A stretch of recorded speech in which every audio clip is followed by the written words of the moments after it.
السلام علیکم دوستوں، میرا نام ہے محمد یاسر اور آپ دیکھ رہے ہیں مولانا انفو ہب یوٹیوب چینل۔ مولانا انفو ہب یوٹیوب چینل کے معزز ناظرین، تو آج کی اس ویڈیو میں آپ کو لقمان حکیم کی وہ 4 قیمتی نصیحتیں بیان کرنے جا رہا ہوں جس کو آپ جان کر اپنے آپ کو زندگی بھر رسوائی اور شرمندگی سے بچا سکتے ہو۔ تو ویڈیو بہت یوزفل ہونے والی ہے، تو اپنی ویڈیو کو ضرور اینڈ تک دیکھنا ہے۔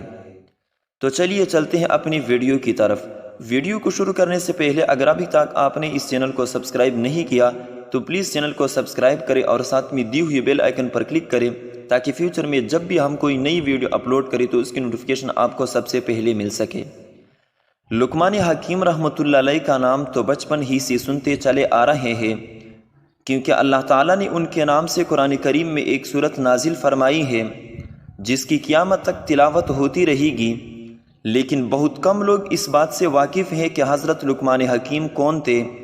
اللہ تعالیٰ نے ان کے نسب، خاندان اور زمانے کے بارے میں تو اپنے کلام میں کوئی ذکر نہیں کیا، لیکن ان کے حکیمانہ اقوال کا ذکر فرمایا ہے۔ تاہم قدیم تاریخ اس بات کی گواہی دیتی ہے کہ اس نام کا ایک شخص سرزمین عرب پر موجود تھا، البتہ ان کی شخصیت اور نسب کے بارے میں اختلاف پایا جاتا ہے۔ ایک روایت کے مطابق وہ حضرت ایوب علیہ السلام کے بانجے یا خالہ زاد بائی، جبکہ دوسری روایت سے حضرت داؤد علیہ السلام کا ہم عصر ہونا معلوم ہوتا ہے۔ اکثر مؤرخین کی رائے ہے کہ لقمان حکیم افریقی نسل تھے اور عرب میں ان کی آمد بحیثیت غلام ہوئی تھی۔ جمہور علماء کا اتفاق ہے کہ لقمان حکیم نبی نہیں تھے اور نہ ان پر وحی نازل ہوئی، کیونکہ قرآن و حدیث میں کسی بھی جگہ کوئی ایسا اشارہ موجود نہیں جو لقمان حکیم کی نبی یا رسول ہونے پر دلالت کرتا ہو۔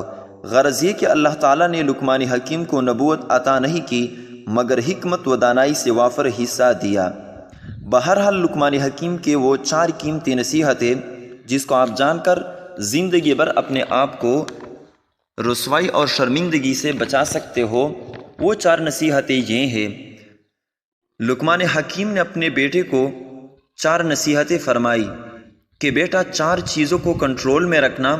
نمبر 1 محفل میں زبان کو، نمبر 2 دسترخوان پر پیٹ کو، نمبر 3 پرائے گھر میں آنکھ کو، نمبر 4 نماز میں دل کو۔